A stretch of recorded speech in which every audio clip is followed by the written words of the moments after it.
우리 양옆에 앞뒤로 인사합시다. 잘 오셨습니다. 축복합니다. 예, 감사합니다. 여러분들의 염려와 또 기도 덕분에 저는 격리를 잘 마치고 후유증 없이, 아마 후유증이 또 이 살이 찌는 후유증이 있지 않나 그런, 지난번도 그랬었는데 입맛이 없는데 밥을 많이 먹어요. 이상한 것 같아요. 입맛은 진짜 없거든요. 근데 먹으면 또 많이 먹어.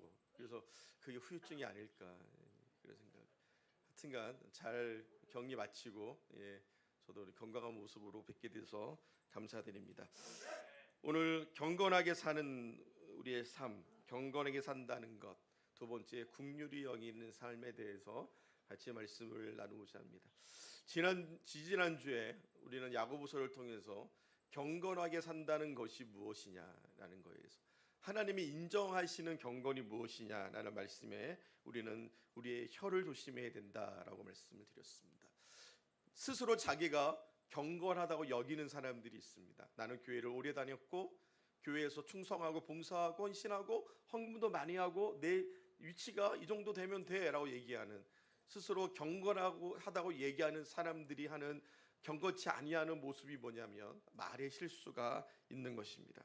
그래서 스스로 경건하다고 생각하는 사람이랄지라도 말 조심하지 아니하면, 혀 조심하지 아니하면 그 마음은 경건이 헛된 것이다. 그의 경건은 헛된 것이다 라고 성경 우리에게 말씀해 주고 계십니다. 우리가 하나님의 마음, 그러니까 하나님 아버지의 마음을 한마디로 표현한다면 긍휼하심, 긍휼이라는 것으로 표현할 수 있습니다. 긍휼이라는 것은 불쌍히 여기는 마음뿐만 아니라 불쌍히 여겨서 도와주는 것까지가 긍휼이라고 얘기합니다. 하나님의 사랑에서 이 긍휼하심이 나오죠. 하나님께서 긍휼히 여기지 아니하셨다면 지금 우리는 다 지옥 갔을 겁니다. 하나님이 긍휼히 여기지 않으셨다면 우리 가운데 구원받을 사람이 아무도 없습니다. 그래서 에레미야 예가는 이렇게 얘기합니다.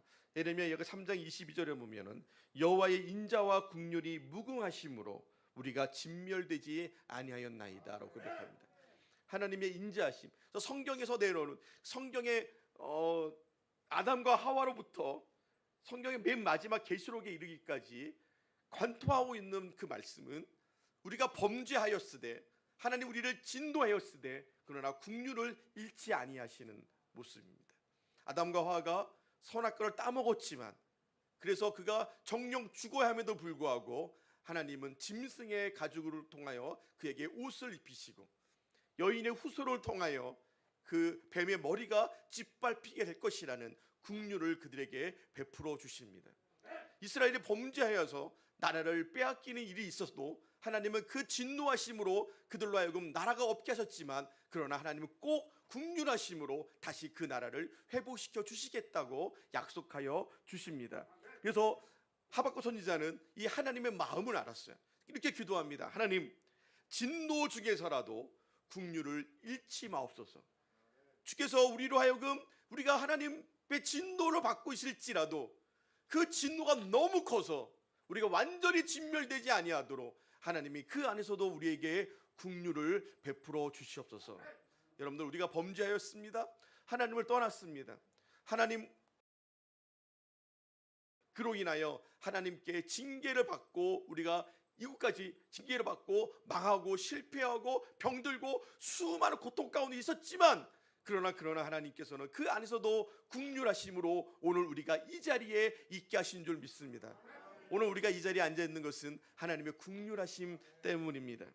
그래서 우리가 이 하나님의 긍휼을 입은 자, 하나님의 긍휼하심을 입은 자가 그 믿음으로 고백해야 될 첫 번째는 뭐냐면 하나님께 감사하는 삶을 살아야 된다는 것입니다. 하나님 감사합니다. 오늘도 주의 긍휼하심이 아니었다면 내가 죄인의 모습으로 살았을 텐데 하나님이 나를 긍휼히 여기셔서 예수 그리스도를 구주로 고백하게 하시고 오늘 구원받은 자 되어서 주 앞에 예배하는 자가 되게 하셨사오니 하나님 감사합니다. 주라 고백하고 우리가 주님을 의지하고 주께서 내 편 되심을 우리가 감사하는, 그게 긍휼하심이거든요. 그래서 우리는 긍휼을 안다면, 여러분들이 하나님의 긍휼을 여러분들이 깨닫는다면 우리는 늘 하나님 앞에 감사해야 됩니다. 하나님 감사합니다. 두 번째, 우리는 하나님의 긍휼하심을 통해서 두 번째 해야 될 우리의 마음은 다른 사람을 긍휼히 여겨야 된다는 것입니다. 마치 예수님께서 가르쳐 주신 기도에 우리가 우리에게 죄 지은 자를 사하여 준 것 같이 우리의 죄를 사하여 주옵소라고 우리가 주의 고백을, 주의 기도를 고백하는 것 같이 우리는 하나님께 용서받은 자이기에 우리도 우리의 이웃을 용서하고 긍휼히 여겨야 될 줄 믿습니다. 우리는 하나님의 긍휼하심을 입을 자격이 없는 자들이었습니다.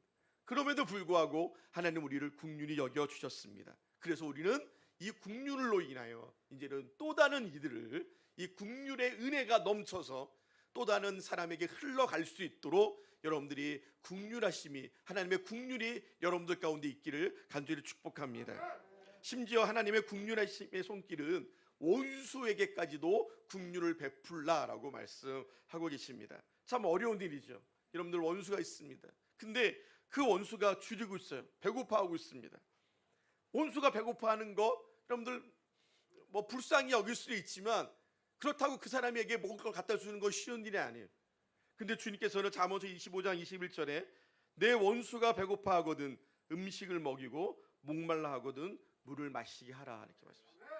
내 원수가, 여러분들의 원수가, 여러분들이 미워하는 누군가가 고통받고 있다면, 여러분들의 마음에 그를 향한 긍휼이 있다면 우리는 그를 기꺼이 도와야 한다. 이것이 하나님의 긍휼하심이다. 로마서 12장 20절에 보니까 내 원수가 줄이거든 먹이고 목마르거든 마시게 하라 그렇게 또 말씀하십니다. 여러분들 긍휼이라는 건 무엇입니까? 우리가 예전에 제가 이 팔복을 한번 강의하면서 이 긍휼에 대해서 말씀드린 적이 있는데, 이 긍휼과 은혜가 있어요. 근데 은혜 속에서 긍휼이 나옵니다. 그러니까 은혜가 먼저고 긍휼이 그 다음에 나오는 거예요. 은혜는 뭐냐면 모든 죄인들에게 베풀어지는 것이 은혜입니다. 모든 죄인들이 우리 은혜를 받습니다. 모든 죄인들이 은혜를 받고 구원을 받습니다. 이게 은혜죠. 은혜는 모든 죄에 대해서 관련이 있고, 긍휼은 그 죄로 인한 비참함에 관련이 있어요. 이 사람이 죄를 졌어요. 그래서 망했습니다. 이 사람이 죄 때문에 병이 들었습니다. 그러니까 죄로 인하여 나타나는 현상들이 있습니다. 그 현상들에 대해서 우리는 긍휼함을 갖는 거예요. 예? 이 사람의 고통에 대해서 우리는 긍휼한 마음을 갖는 것입니다. 그래서 긍휼이라는 것은 비참해 있는, 죄로 인하여 비참해 있는 누군가에게 그 사람을 보면 그 사람에 대한 측은한 마음, 측은지심이죠. 이건 누가 다 있습니다. 여러분들 이거는 믿는 사람과 믿지 않는 사람에게 다 있는 마음입니다. 어떤 사람이 어려움을 당하면 우리가 아프리카에 굶주려 있는 아이를 보면 다 측은지심이 생기죠. 예? 우리가 TV를 보면 가끔 그 아프리카에 뭐 지금도 뭐 몇 초에 한 명씩 굶어 죽는 아이들의 모습들, 뼈밖에 남아있지 않는 아이들의 모습을 보면 아 불쌍하다 불쌍하다라는 마음은 다 가져. 근데 그건 긍휼이 아니에요. 진정한 긍휼은 무엇이냐면 그 고통을 제거하고자 하는 소원이 합쳐진 것을 긍휼이라고 얘기해요. 다시 해서 뭐냐면 우리가 그 불쌍한 아이를 보고 불쌍하다 얘기하는 거 긍휼이 아니라 그 아이를 살리기 위하여 무엇인가를 하는 것이 긍휼이라는 거예요. 그래서 매월 3만 원을 보내든 2만 원을 보내든 매일 그들을 위해 기도하며 그들을 위해서 무엇인가 하기로 결심해 나가는 그것이 긍휼이라는 거예요. 우리 주변에 여러분들의 이웃 중에 누군가 어려움을 당하고 있습니다. 다 긍휼한 마음을 갖죠. 아무개 집사내가 어려움을 당하고 있대, 누가 어려움이 있대, 그런 마음은 다 있어요. 근데 직접 가서 그를 돕고 위로하고 그를 섬겨주고 그에게 그 어려움을 극복하기 위해서 무엇인가 해주는 것은 흔하지 않습니다. 그러니까 우리는 측은지심은 있습니다. 긍휼히 여기는 마음은 있습니다. 그러나 긍휼히 여기지는 않습니다. 그것이 우리의 모습입니다.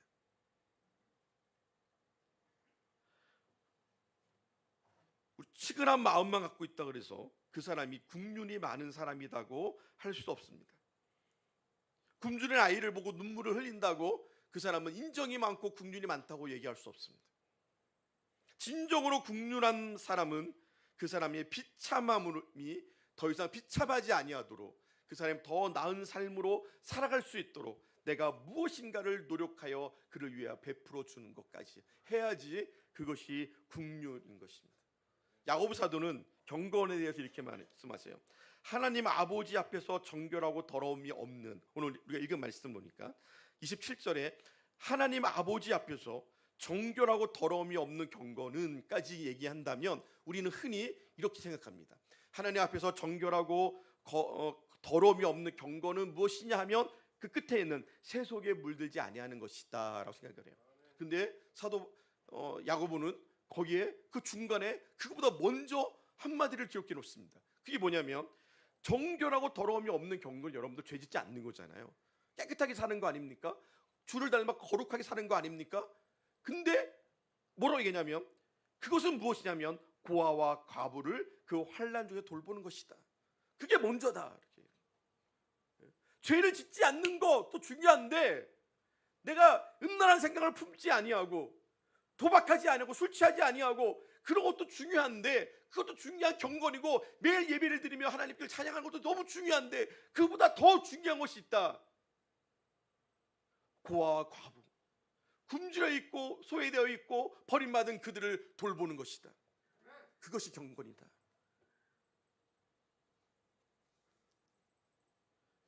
여러분들, 경건을 누가 판단할 수 없습니다. 경건을 판단하시는 분은 하나님이십니다. 그래서 우리는 누군가가 경건한지 경건하지 않은지를 판단하는 것조차도 우리는 죄라고 생각해야 됩니다. 어떤 사람은 누군가에게 보이려고 경건한 척하는 사람들도 있습니다. 바리새인처럼 모든 사람이 그들을 향하여 경건하다고 얘기했지만 하나님은 그들을 향해 독사의 자식들이다 이렇게 얘기하십니다. 하나님은 우리의 중심을 보시지 외모를 보시지 않습니다. 우리가 경건한 척하는 것을 주께서 기뻐하지 않습니다. 진정 우리가 경건하게 살기를 원하는데 그래서 정결하고 정결하고 더러움이 없어야 돼요. 그런데 그 정결하고 더러움이 없는 삶이 어떤 삶이냐? 고아와 과부를 환난 중에서 돌봐야 된다. 환난 중에 있는 사람들을 외면하지 말고 그들을 도와야 된다. 창세기 16장에 보면 한 가련한 여인이 나옵니다. 그 여인의 이름이 하갈입니다. 하갈은 원래 아브라함의 부인이었던 사라의 종이었죠. 이 사라가 아이를 낳지 못하니까 이 하갈을 통해서 하갈을 자기 남편의 첩으로 줘요. 그래서 이 하갈을 통해서 아이를 낳습니다. 이 아이가 누구의 아이였을까요? 하갈이 아이를 낳으면 그 아이는 하갈의 아이가 아니죠. 아브라함의 아이고 사라의 아이죠. 아마 그렇게 컸을 수도 있을 겁니다. 아브라함이 나이 85세 때 하갈을 통해서 이스마엘을 낳습니다. 사라의 마음은 이 아이를 잘 키워서 아브라함의 후손이 되게, 후사가 되게 하려고 했을 겁니다. 근데 문제가 생겨요. 어떤 문제가 생기냐면 아브라함이 15년 뒤에 떡 아이를 낳게 돼요. 사라가. 이 사라를 통해서 하나님 약속이 이루어져서 이삭이라는 아이를 낳게 됩니다. 아브라함과 사라 입장에서는 하나님의 은혜로 이삭을 낳은 것이 얼마나 큰 축복이었겠습니까?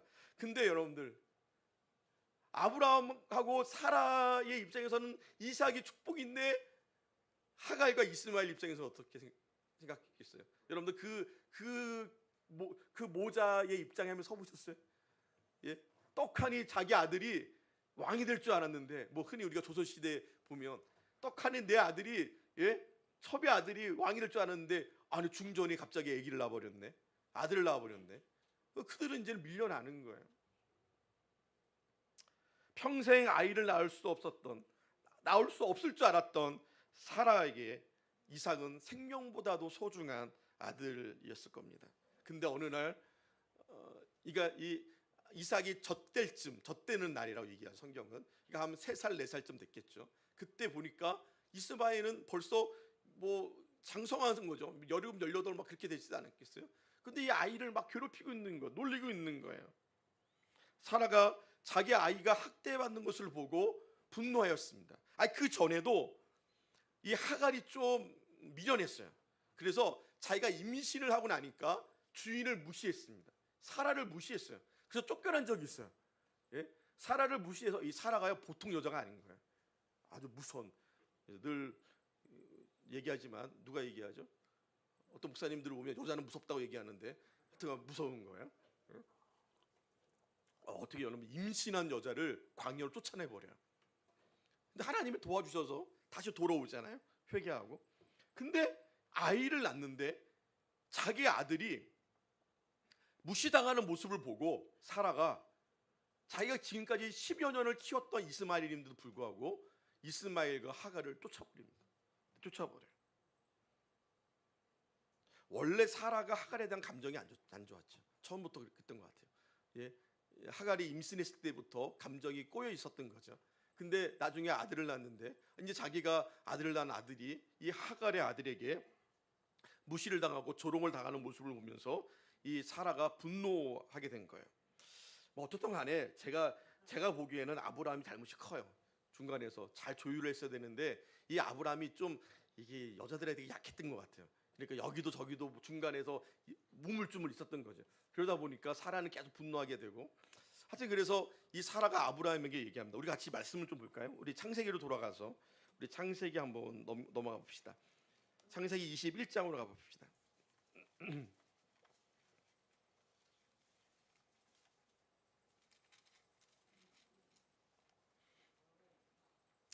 창세기 21장 14절에 보면 보십시오.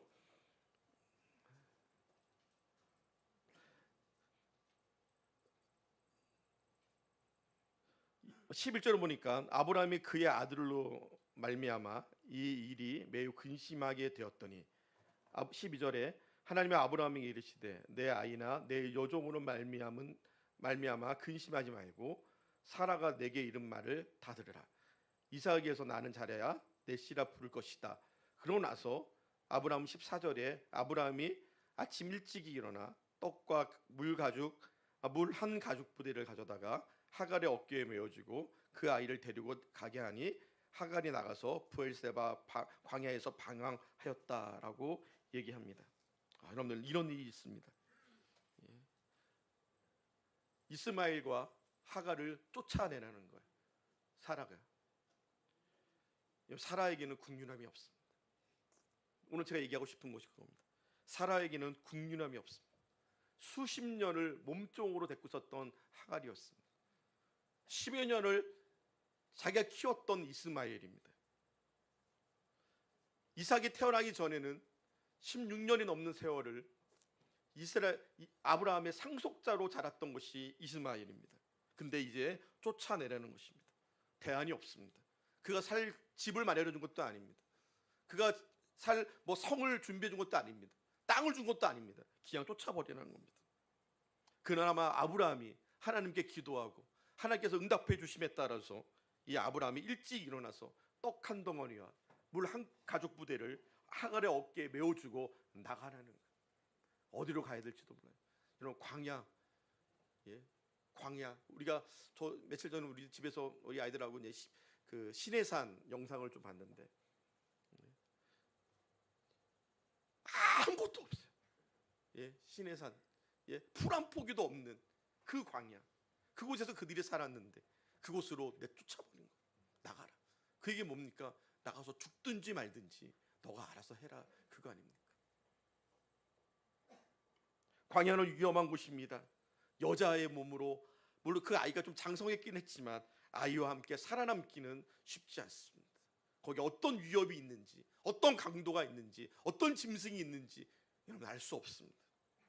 얼마 되지 않아서 떡을 다 먹고 물 한 가죽에 물이 다 떨어졌습니다. 이제는 더 이상 그 광야에서 견딜 수가 없게 되었습니다. 뜨거운 태양빛 아래에서 죽게 되었습니다. 우리 15절 한번 보겠습니다. 15절 16절 같이 한번 읽어보겠습니다. 시작. 가죽 부대에 물이 떨어진지라 그 자식을 관목 덤불 아래 두고 이르되 아이가 죽는 것을 참아보지 못하겠다 하고 화살 한바탕 거리 떨어져 마주 앉아 바라보며 소리내어 우니. 이제 죽게 되었습니다. 아이를 가시덤불 밑에 그늘에 눕혀놓고 자기가 멀리 떨어져. 왜 아이가 죽는 모습을 볼 수가 없는 거예요. 아이가 목말라하는 모습을 볼 수가 없는 거예요. 하갈이 엉엉 울기 시작합니다. 우리가 여기서 이렇게 죽는구나. 내가 죽는 건 괜찮은데 내 아들, 저 아들도 저렇게 같이 죽는구나. 매몰차게 하갈과 이스마엘을 쫓아버린 사라가 그곳에서 그런 일이 있을 줄을 몰랐겠습니까? 아마 알았을 겁니다.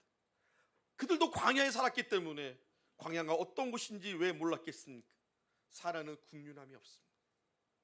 자기밖에 몰랐고 자기 자식밖에 몰랐습니다. 내 자식의 입에 들어가는 떡은 귀한데 남의 자식이 굶주리는 것은 상관하지 않습니다.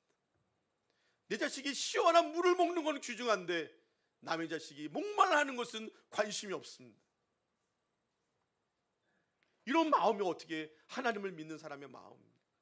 이런 마음이 어떻게 믿는 자의 마음일 수 있습니까? 여러분들도 그렇습니까? 나만 귀하고 내 몸만 귀하고 내 자식만 귀하고 내 가족만 귀하고 내 남편만 귀합니까? 성경은 원수라도 국륜함을 베풀라고 그랬는데 어떻게 이렇게 살 수 있습니까? 그런데 하나님은 달랐어요. 하나님은 국륜하신 분이셨습니다. 우리 21장 17절부터 21절까지 같이 한번 교독하겠습니다. 제가 먼저 17절을 읽겠습니다. 하나님이 그 어린아이의 소리를 들으셨으므로 하나님의 사자가 하늘에서부터 하갈을 불러 이르되 하갈아 무슨 일이냐 두려워하지 말라. 하나님이 저기 있는 아이의 소리를 들으셨나니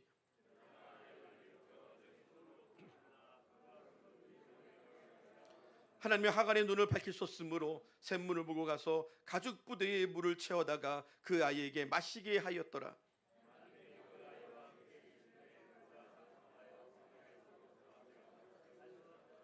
같이 하겠습니다. 그가 바람 광야에 거주할 때에 그의 어머니가 그를 위하여 애굽 땅에서 아내를 얻어 주었더라. 아멘. 그때의 문화가 어떤지는 모르겠어요. 그때의 문화가 그렇게 사람들을 막 내보내 죽게 해도 아무런 죄가 아닌지도 모르겠습니다만, 그러나 여러분들, 하나님은 그러지 않으셨습니다. 하나님은 아버지에게 버림받은 아들을, 남편에게 버림받은 이 아내를 하나님은 그냥 보지 않으셨습니다. 하나님은 그를 직접 만나 주셨습니다. 그들을 위하여 물을 준비하셨고 이스마엘을 활 쏘는 자 되게 하셨습니다. 애굽에서 아내를 얻게 하셨습니다. 물론 그들은 하나님의 선택받은 민족이 아니었음에도 불구하고 하나님은 그들에게 국류를 베풀어 주셨습니다. 약속하신 대로 이스마엘은 나중에 큰 민족을 이루게 됩니다.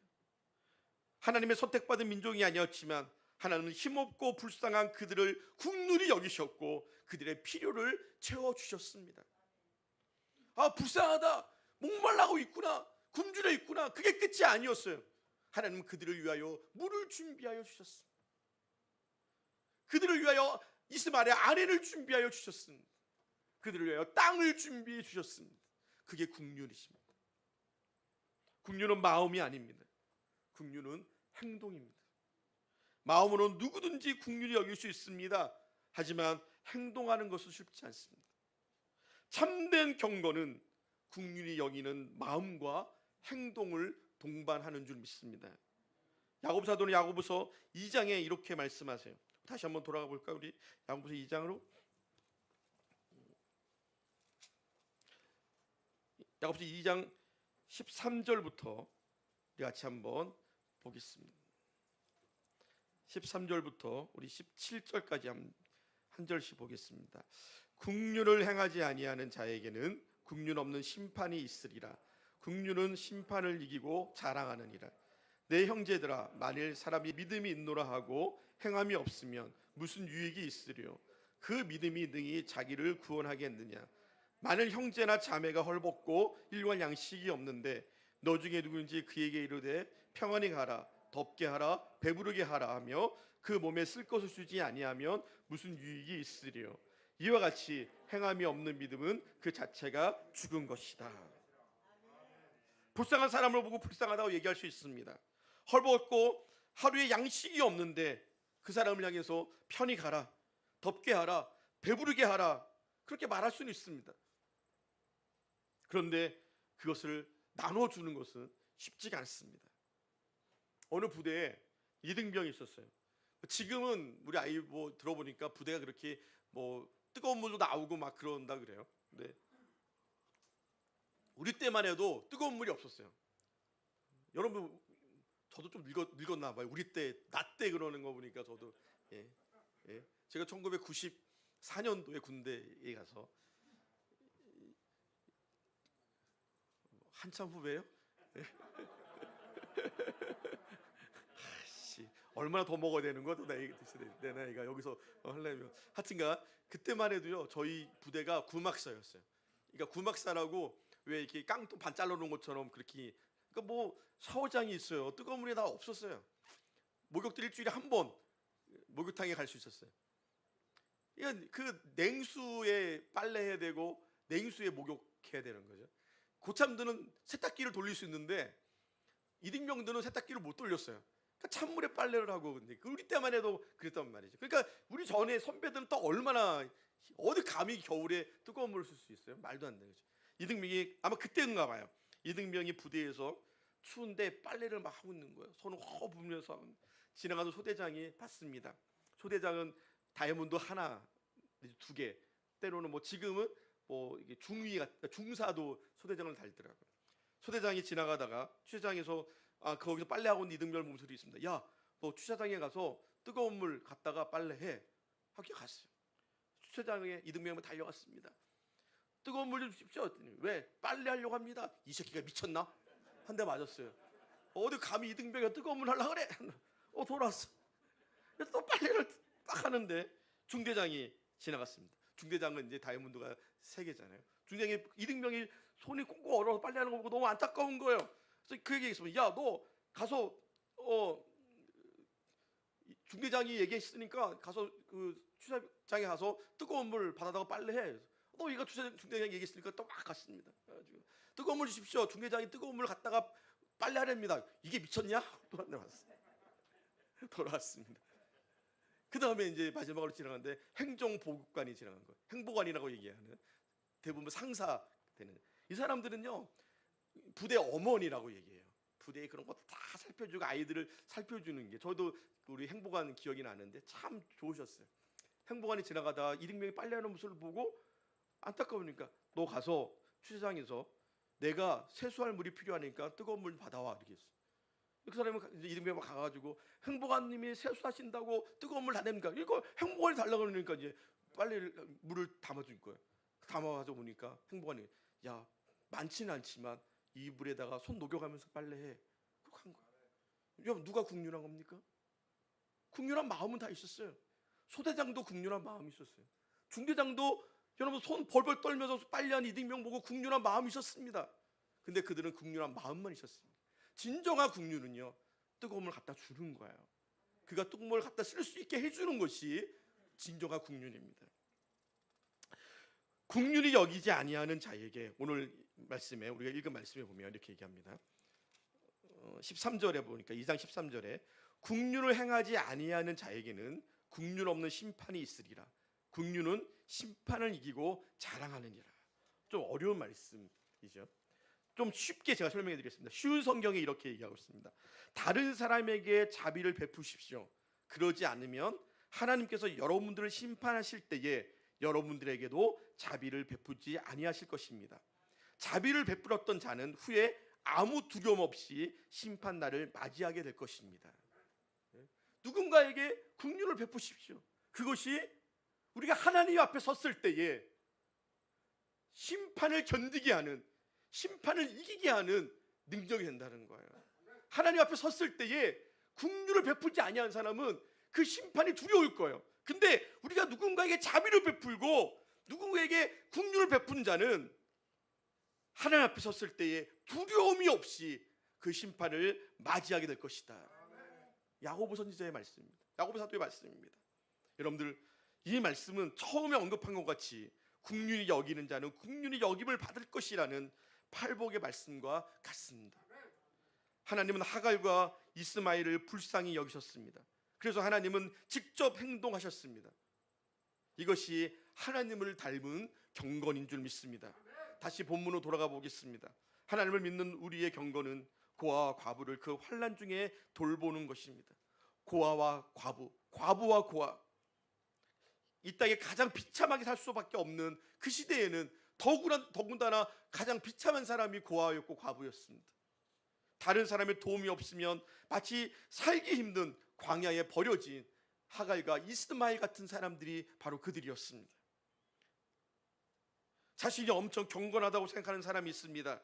이 사람은 경건한 것뿐만 아니라 부자였습니다. 마태복음과 누가복음에 기록된 말씀에 보면은 한 젊은 관리, 한 젊은 부자의 이야기가 나오는데요.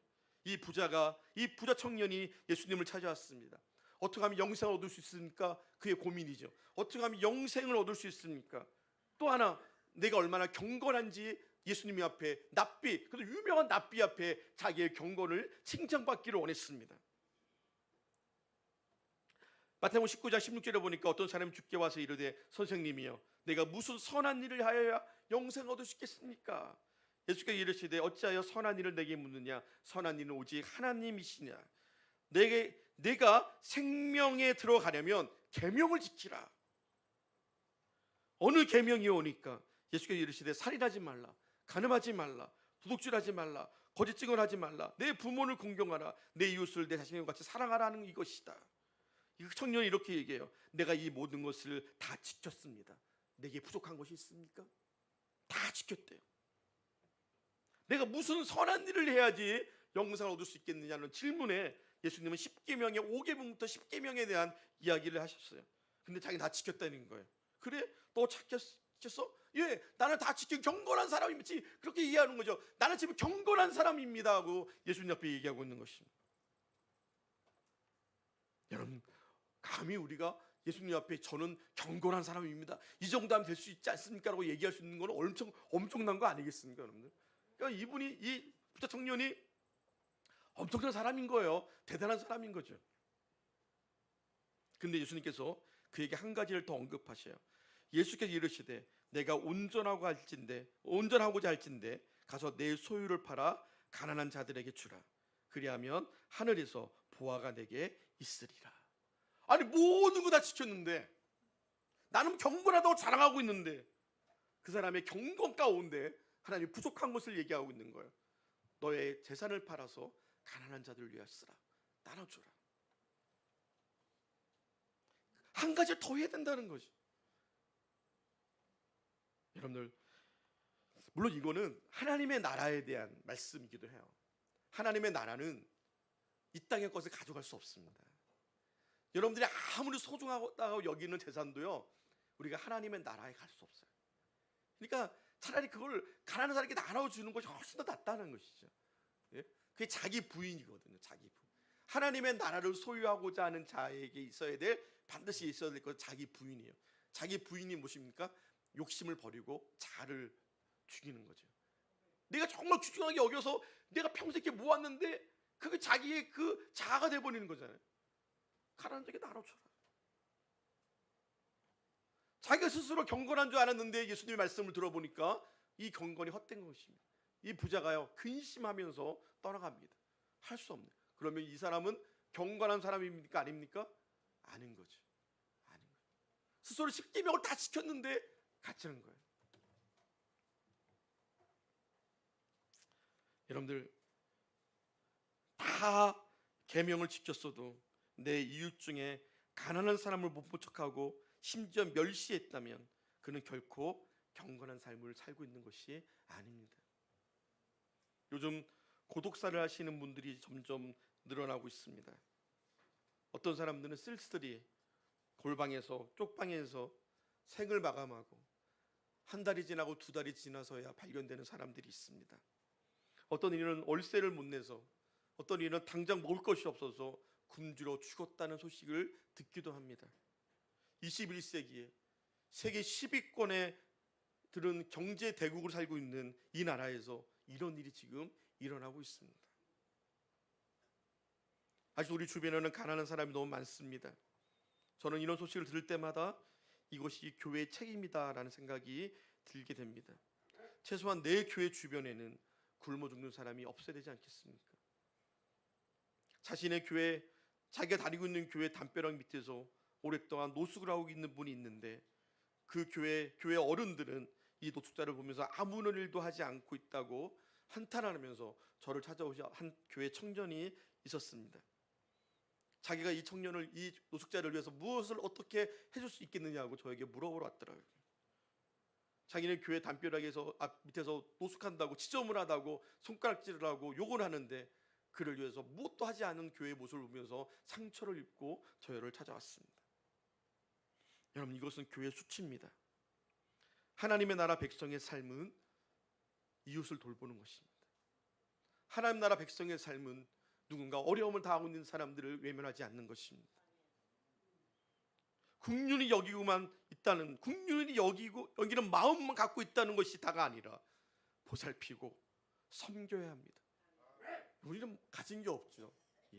가진 게 없어도 있는 것을 나누는 것입니다. 내가 있으면, 저희 교회 저희 쉼터 슬로건이 뭐예요?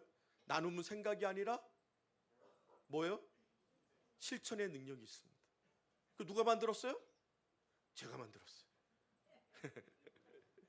나누면 생각이 아니라 실천의 능력이 있는 것입니다. 생각은 다 합니다. 생각은 다 해요. 그러나 실천하는 사람은 많지가 않습니다. 우리 쉼터 한 달에 3,000원, 10,000원 이렇게 돕는 프로그램이 있어요. 여러분, 그까지 10,000원 없으면, 뭐 3,000원 없으면 그러면 다 할 것 같죠? 안 해요. 예? 우리 성도들도 안 하시는 분들 많이 있어요. 우리 강사님들 안 해요. 3,000원이 아까워서 안 하는 거예요? 10,000원이 아까워서 안 할까요? 안 그럴 거예요. 그건 아닐 거예요. 관심이 없는 거예요. 국률한 마음이 없는 거예요. 물론 우리 교회까지 오셔서 말씀을 전하시는 건 굉장히 귀한 거고 굉장히 국률하심이 있는 거죠.